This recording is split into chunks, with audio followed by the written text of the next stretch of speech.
Okay, കഴിഞ്ഞ ക്ലാസ്സിൽ നമ്മൾ ഫോഴ്സിനെ കുറിച്ച് വിശദമായിട്ട് പഠിച്ചു. ബലത്തിനെ കുറിച്ച്, ബലത്തിന്റെ യൂണിറ്റ് പരിചയപ്പെട്ടു. ആ യൂണിറ്റിനെ കുറിച്ച് ബോധമുണ്ടാവാൻ വേണ്ടി 1 യൂണിറ്റ് എന്താണെന്ന് കണ്ടു. ഇനി നമുക്ക് ഡിഫറെന്റ് ടൈപ്സ് ഓഫ് ഫോഴ്സസ്, അതാണ് പലതരത്തിലുള്ള വ്യത്യസ്ത തരത്തിലുള്ള ബലങ്ങൾ, അതിനെ കുറിച്ചാണ് നമുക്ക് ഇനി പഠിക്കാനുള്ളത്. ഈ ബലങ്ങളൊക്കെ സത്യത്തിൽ നിങ്ങൾക്ക് വളരെയധികം പരിചയമുള്ളതാണ്. നിത്യജീവിതത്തിലെ ഡെയിലി ലൈഫിൽ നമ്മൾ ധാരാളം അനുഭവത്തിൽ വരുന്നതാണ് ഇതെല്ലാം.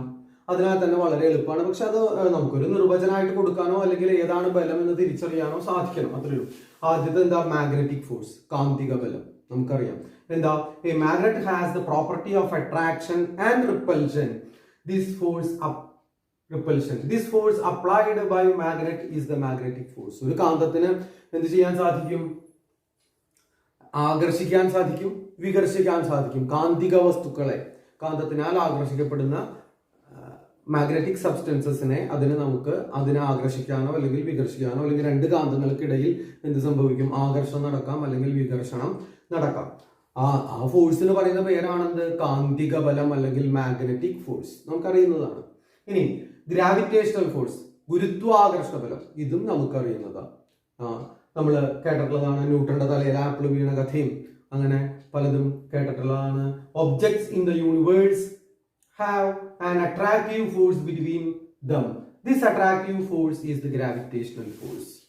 അപ്പൊ ഇവിടെ ഓർക്കേണ്ടത്, ഈ ന്യൂട്ടന്റെ തലയിലെ ആപ്പിൾ വീണ കഥ നമ്മുടെ ഉള്ളില് കേട്ട് പരിചയമില്ല. കാരണം പലരുടെയും ധാരണ ഭൂമി പ്രയോഗിക്കുന്ന ഒരു ബലമാണ് ഗുരുത്വാകർഷണ ബലം, ഭൂമിക്ക് മാത്രമേ അതിനുള്ള കഴിവുള്ളൂ എന്നുള്ള ഒരു ധാരണയുള്ള പലരും ഉണ്ട്. എന്നാൽ അതല്ല.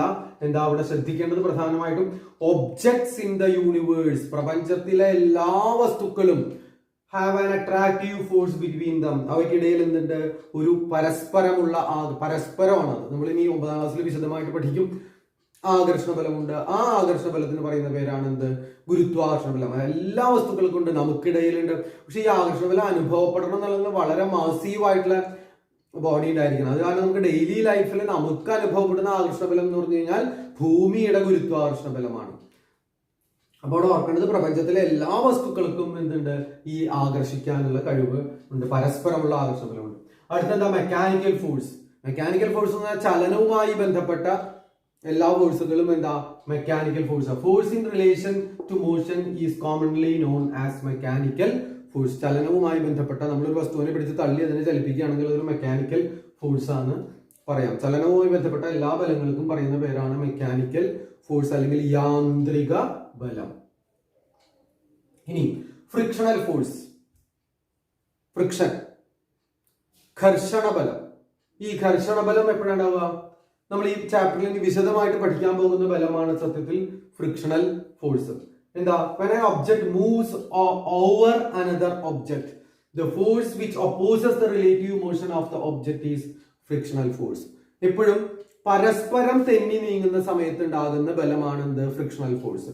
when an object moves over another object, ഒരു വസ്തു മറ്റൊരു വസ്തുവിന്റെ മുകളിൽ കൂടി തെന്നി നീങ്ങുമ്പോൾ, ഏറ്റവും നല്ല ഉദാഹരണമാണ് നമ്മുടെ രണ്ട് കൈ നമ്മൾ പരസ്പരം കൂട്ടി ഉരസുകയാണെങ്കിൽ എന്താ സംഭവിക്കുന്നത്?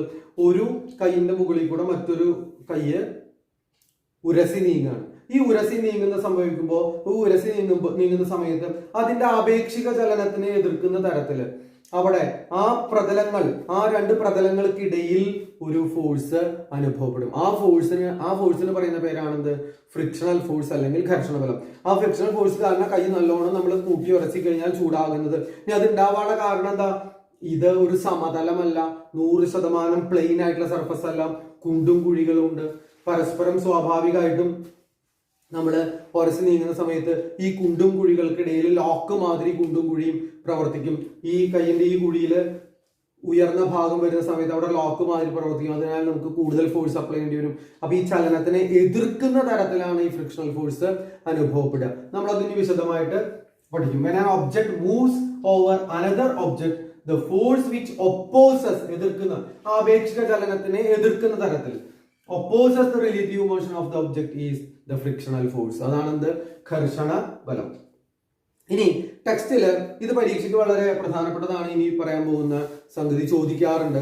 കുറച്ച് ഫോഴ്സുകൾ തന്നിട്ട് വേറെ ഒരു വർഗീകരണം കൂടി കൊടുത്തിട്ടുണ്ട്. അതിനു മുമ്പ് അവിടെ നമുക്ക് ഡെഫിനിഷൻ പഠിക്കാനില്ല വെച്ചാൽ നമ്മുടെ ഇലക്ട്രോസ്റ്റാറ്റിക് ഫോഴ്സിനെ കുറിച്ച് പറഞ്ഞിട്ടുണ്ട്, വൈദ്യുത ബലത്തിനെ കുറിച്ച് പറഞ്ഞിട്ടുണ്ട്. സത്യത്തിൽ നിങ്ങൾ ചെറിയ ക്ലാസ്സിൽ ചെയ്തിട്ടുള്ളതാണ്. സ്കെയില് തലയിൽ മറ്റേ എണ്ണമയമില്ലാത്ത തലയിൽ സ്കെയിൽ ഉരസി കടലാസ് കഷ്ണങ്ങളെ ആകർഷിക്കും അത് എന്നുള്ളത് കണ്ടിട്ടുള്ളതാണ്. ആ ബലം എന്താ വെച്ചാൽ ചാർജ് എന്നുള്ള സ്വഭാവം കിട്ടുന്ന സമയത്ത് ലഭിക്കുന്ന ബലമാണ് എന്ത്, ഇലക്ട്രോസ്റ്റാറ്റിക് ഫോഴ്സ്. അപ്പൊ ഇലക്ട്രോസ്റ്റാറ്റിക് ഫോഴ്സും ടെക്സ്റ്റിലൊന്നും മെൻഷൻ ചെയ്യേണ്ട, അതിന്റെ ഡെഫിനിഷൻ നമുക്ക് പഠിക്കാനില്ല. അവിടെ ഓർക്കേണ്ടത് ചാർജ് ഉള്ള വസ്തുക്കൾക്കിടയിൽ ഉണ്ടാകുന്ന ബലമാണ് എന്ത്, ഇലക്ട്രോസ്റ്റാറ്റിക് ഫോഴ്സ്. അത് പ്രത്യേകം ഓർക്കുക. ഇനി അടുത്ത് contact force and non contact force. അതാണ് സമ്പർക്ക ബലം.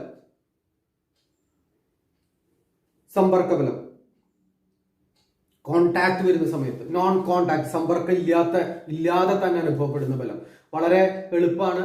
സമ്പർക്കം, അതായത് നമുക്കൊരു വസ്തുവിനെ തള്ളി നീക്കണം എന്ന് വെച്ച് കഴിഞ്ഞാൽ, ഒരു മെറ്റൽ ബ്ലോക്കിനെ തള്ളി നീക്കണം എന്ന് വെച്ച് കഴിഞ്ഞാൽ ആ മെറ്റൽ ബ്ലോക്കിന്റെ മുകളിൽ ചെന്ന് അതിന്റെ അടുത്ത് ചെന്ന് വെറുതെ ഇങ്ങനെ കൈകൊണ്ട് ഫോഴ്സ് അപ്ലൈ ചെയ്താൽ ഒരിക്കലും അത് നീങ്ങില്ല. എന്ന് വേണം കോണ്ടാക്ട്, അതിന്റെ മുകളിൽ സമ്പർക്കം വരണം, അതിന്റെ മുകളിൽ തൊട്ടുകൊണ്ട് അപ്ലൈ ചെയ്യണം, അപ്പോഴേ ആ ബലം അനുഭവപ്പെടുള്ളൂ.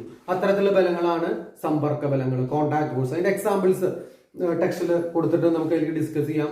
പിന്നെ അല്ലാതെ കോണ്ടാക്ട് വരാതെ അനുഭവപ്പെടുന്ന ബലങ്ങളുണ്ടോ? ഉണ്ട്, തീർച്ചയായിട്ടും ഉണ്ട്. കാന്തിക ബലം, ഒരു കാന്തം ഒരു മുട്ടുസൂചിയെ ആകർഷിക്കണമെന്നുണ്ടെങ്കിൽ മുട്ടുസൂചി കാന്തത്തിന്റെ മുകളിൽ ചെന്ന് മുട്ടണം എന്നില്ല. കാന്തത്തിന്റെ അടുത്തേക്ക് ആ കാന്തശക്തി അനുഭവപ്പെടുന്ന ആ പ്രദേശത്തേക്ക് മുട്ടുസൂചി എത്തുമ്പോഴേക്കും എന്ത് സംഭവിക്കും? അവിടെ ബലം അനുഭവപ്പെടും. ഗ്രാവിറ്റേഷണൽ ഫോഴ്സ്, ഗുരുത്വാകർഷണ ബലം. ഗുരുത്വത്തിന്റെ മുകളിൽ നാളികേരം വീഴുന്നത് ഭൂമി ചെന്ന് നാളികേരത്തിന്റെ മുകളിൽ ചെന്ന് തൊട്ട് പിടിച്ചു വലിച്ചു കൊണ്ടുവരില്ല. ആ ഗുരുത്വാകർഷണ ബലം ആ കോണ്ടാക്ട് ഇല്ലാതെ, സമ്പർക്കം ഇല്ലാതെ തന്നെ അനുഭവപ്പെടും. അപ്പൊ അത്തരത്തിൽ കുറച്ച് എക്സാമ്പിൾസ് തന്നിട്ടുണ്ട്. അപ്പൊ ഇതേമാതിരി എക്സാമ്പിൾ തന്നിട്ട് പരീക്ഷയ്ക്ക് നിങ്ങളോട് ചോദിക്കും, കോണ്ടാക്ട് ഫോഴ്സ് ആണോ നോൺ കോണ്ടാക്ട് ഫോഴ്സ് ആണോ, സമ്പർക്ക ബലമാണോ സമ്പർക്കരഹിത ബലമാണോ? അപ്പോ പുഷിങ് എ ട്രോളി, ഒരു ട്രോളി തള്ളുക എന്ന് പറഞ്ഞാൽ ട്രോളിയുടെ മുകളിൽ നമ്മൾ പിടിക്കണം, തൊടണം, അല്ലാതെ ട്രോളി തള്ളാൻ പറ്റില്ല. സ്വാഭാവികമായിട്ടും അതെന്താ, കോണ്ടാക്ട് ഫോഴ്സാ. ഇനി coconut falling from A coconut tree, നമ്മൾ പറഞ്ഞു കഴിഞ്ഞു എന്താ, നോൺ കോണ്ടാക്ട് ഫോഴ്സാ, സമ്പർക്കം ആവശ്യം ഇല്ല. ഇനി ഡ്രോയിങ് വാട്ടർ ഫ്രം എ വെള്ളം കോരണം വെച്ചാൽ കാരണം മുകളിൽ തൊട്ട് തന്നെ അതിന് കോണ്ടാക്റ്റിൽ, സമ്പർക്കത്തിൽ വന്നുകൊണ്ട് തന്നെ ബലം പ്രയോഗിക്കണം, അതിനാൽ അത് സമ്പർക്ക ബലമാണ്.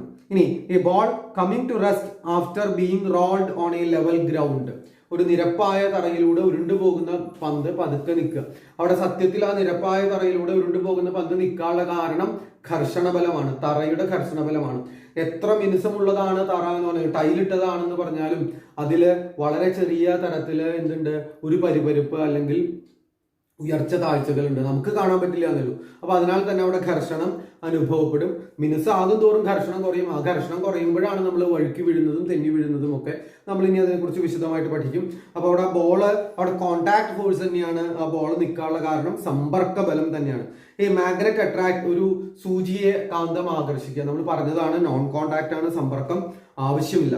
ഇനി plastic scale rubbed on hair attracts, ഉണങ്ങിയ തലയിൽ പ്ലാസ്റ്റിക് സ്കെയിൽ ഉരസിയതിനു ശേഷം ചെറിയ കടലാസ് കഷ്ണങ്ങൾ വെച്ച് അട്രാക്ട് ചെയ്ത് കഴിഞ്ഞാൽ അതിനെ അട്രാക്ട് ചെയ്യും. അവിടെയും കോണ്ടാക്ട് ആവശ്യമില്ല, നോൺ കോണ്ടാക്ട് ആണ്, സമ്പർക്കം ആവശ്യമില്ല അതിന്. അതാണ് ഇലക്ട്രോസ്റ്റാറ്റിക് ഫോഴ്സ്. അതിന്റെ ഡെഫിനിഷൻ അല്ലെങ്കിൽ നിർവചനം പഠിക്കാനില്ല. അപ്പൊ ആ എക്സാമ്പിൾസ് കൃത്യമായിട്ട് അറിയണം. കോണ്ടാക്ട് ഫോഴ്സിന്റെയും നോൺ കോണ്ടാക്ട് ഫോഴ്സിന്റെ എക്സാമ്പിൾസ് അറിയണം. അത് ചോദിക്കും, തന്നിട്ട് തിരിച്ചറിയാൻ പറയും പരീക്ഷയ്ക്ക്, പ്രത്യേകം ശ്രദ്ധിക്കണം. ഇനി അതിന്റെ ഡെഫിനിഷൻ പറഞ്ഞിട്ടുണ്ട്, കോണ്ടാക്ട് ആൻഡ് നോൺ കോണ്ടാക്ട്. എന്താ, the force applied by the contact between objects. വളരെ സിമ്പിൾ ആണ്, ഞാൻ പറയേണ്ട കാര്യമൊന്നുമില്ല.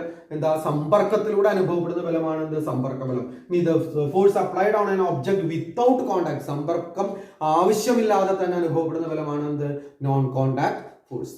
അപ്പൊ ഇത്രയും കാര്യങ്ങളാണ് ഇന്നത്തെ ക്ലാസ്സിൽ നമ്മൾ പഠിക്കാൻ ഉദ്ദേശിച്ചത്. എല്ലാവരും വീഡിയോ കണ്ട് നോട്ട് സ്വയം തയ്യാറാക്കുക, ടെക്സ്റ്റ് ഉപയോഗിച്ച് നോട്ട് തയ്യാറാക്കുക. അല്ലാതെ വീഡിയോ കണ്ട് അത് പല ഇങ്ങനെ നോക്കി മൊബൈലിൽ നോക്കി തന്നെ നോട്ട് തയ്യാറാക്കുന്ന ശീലം അവസാനിപ്പിക്കുക. ടെക്സ്റ്റ് സ്വയം വായിച്ച് ഈ പോയിന്റുകൾ എഴുതി പഠിക്കുക. ഓക്കെ.